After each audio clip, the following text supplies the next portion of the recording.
Dear students, ये जो आपका लेक्चर है, this lecture is concerned with your the unit train lighting. तो ट्रेन लाइटिंग में जो आपका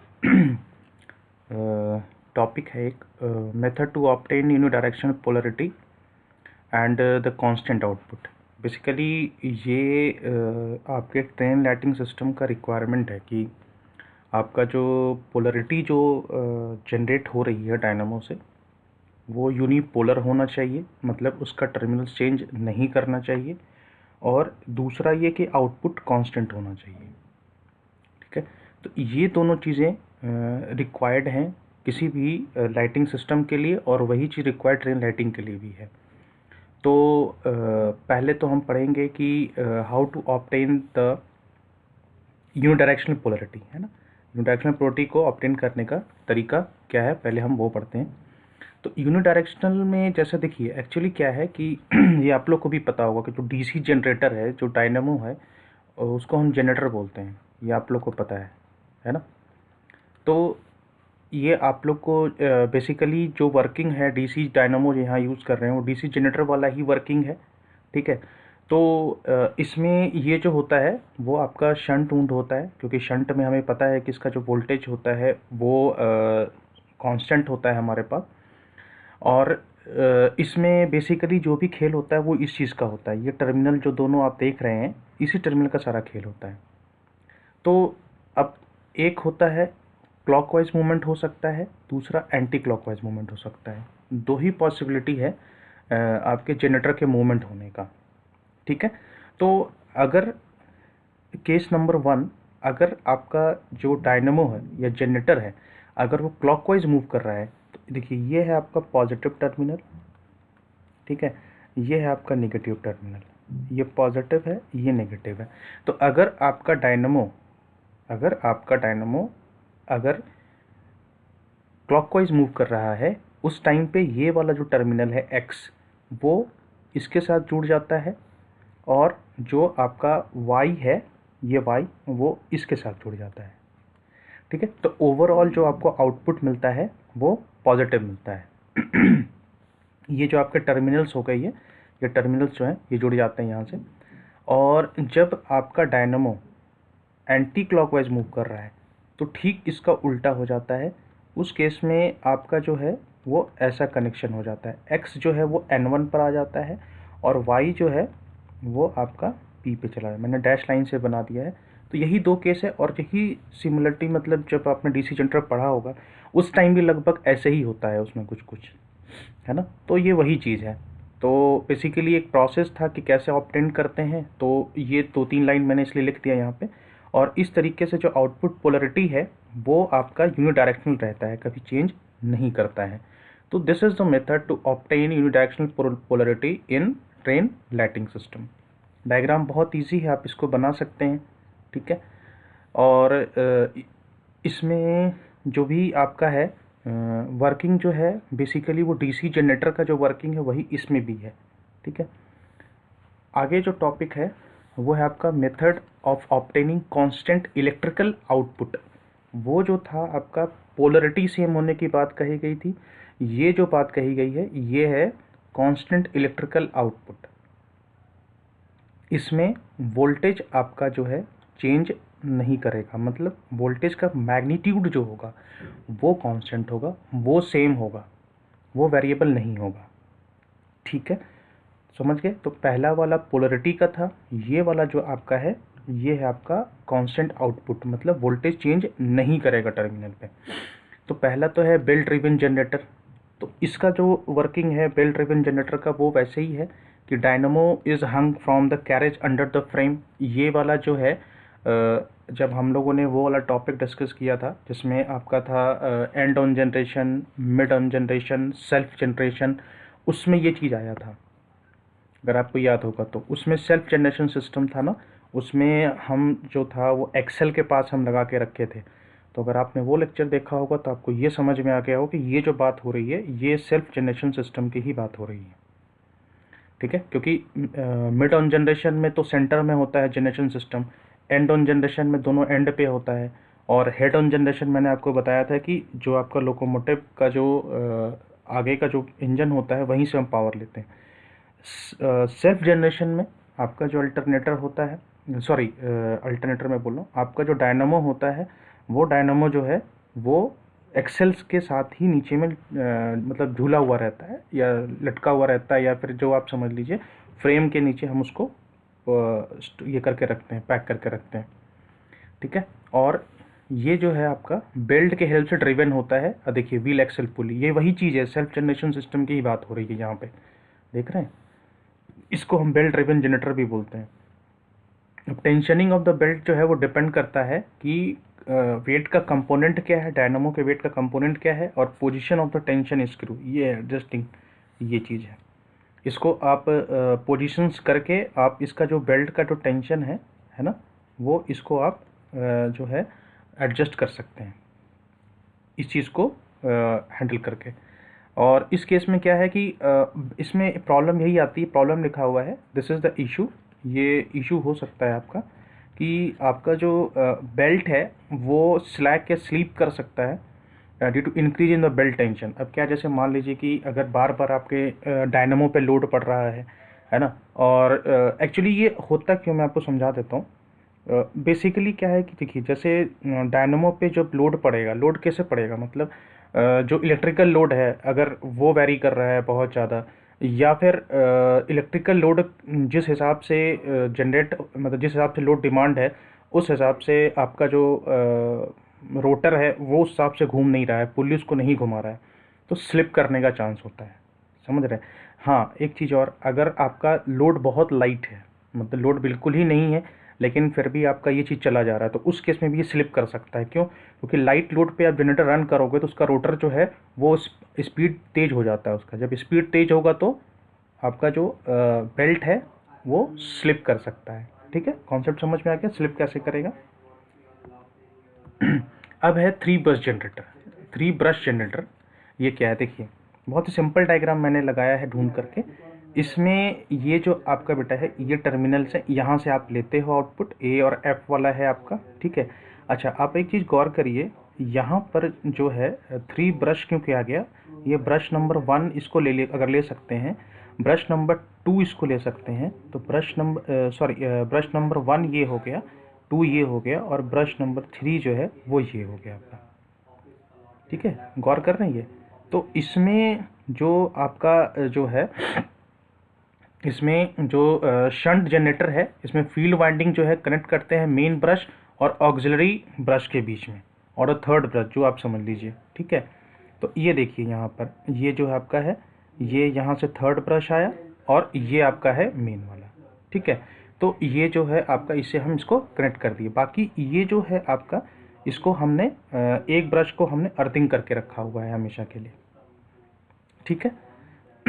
तो इस तरीके से ये जो है आपका फील्ड वाइंडिंग जो होता है वो connected with the main brush and the auxiliary, ठीक है, इस तरीके से होता है। अगर और इसमें स्पीड, जब अब इसमें मेन जो खेल होता है वो मैं बताता हूँ, जब इसका स्पीड बढ़ता है ना, तो वोल्टेज बढ़ना शुरू हो जाता है, ठीक है। वो तो जाहिर सी बात है, जब फील्ड जब मतलब जैसे ही आपका जो स्पीड बढ़ेगा है ना, तो वोल्टेज बढ़ेगा, क्योंकि हमें पता है कि रोटर जितनी तेज घूमेगा उतना जो है उसका स्पीड जो है वो बढ़ना शुरू हो जाएगा, ठीक है।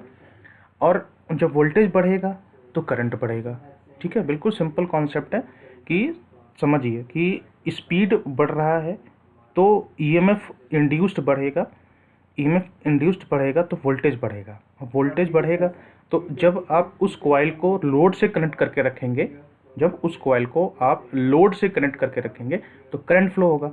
अब वो जो करंट फ्लो होगा उसका अपना फ्लक्स होगा।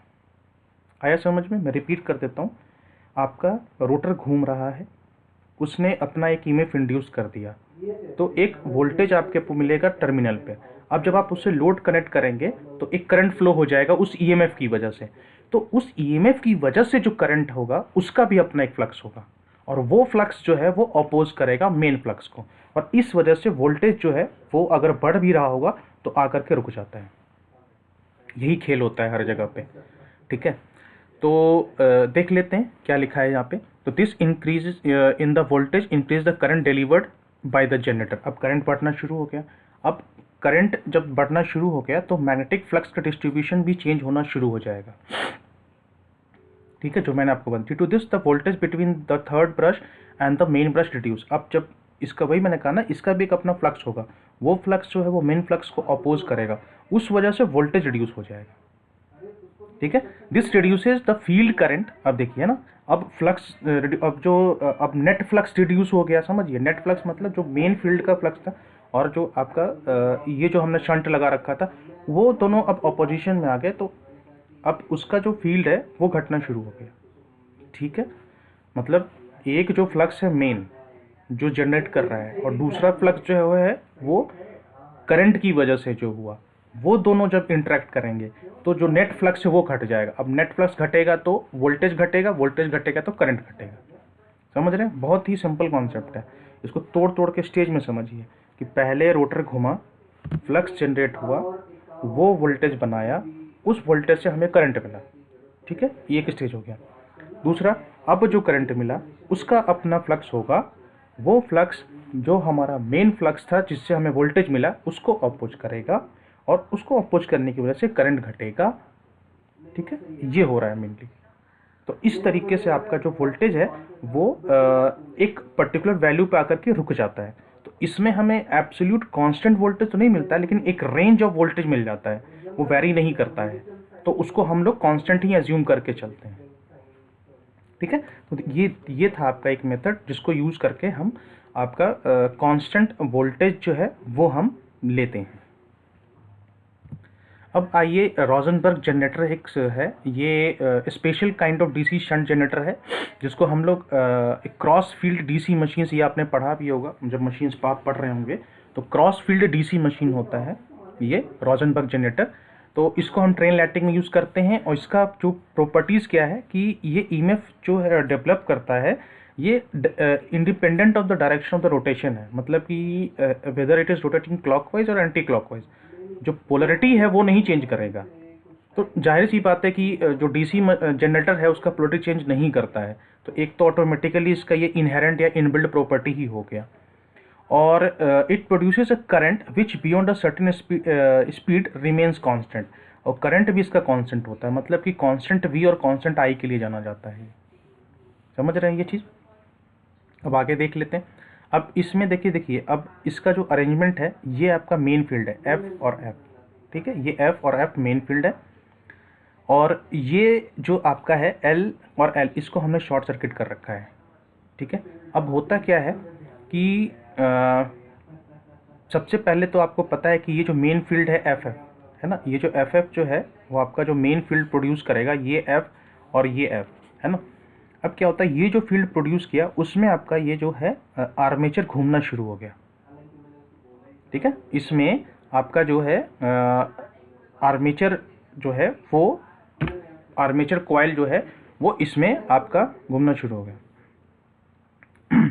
ठीक है, अब उसमें क्या हुआ कि अब जो ये जो जब रोटेट करना शुरू करेगा आपका, तो इसमें जो आपका एल एल जो आपने यहाँ पे शॉर्ट सर्किट कर रखा है, वो जो करंट फ्लो हो रहा है, ठीक है, उसकी वजह से एक आपका ये जैसा आप यहाँ पे देखिए, ये आपका फील्ड है। ठीक है, अब ये समझिए कि इस फील्ड के अंदर आपका कंडक्टर घूमना शुरू हो गया।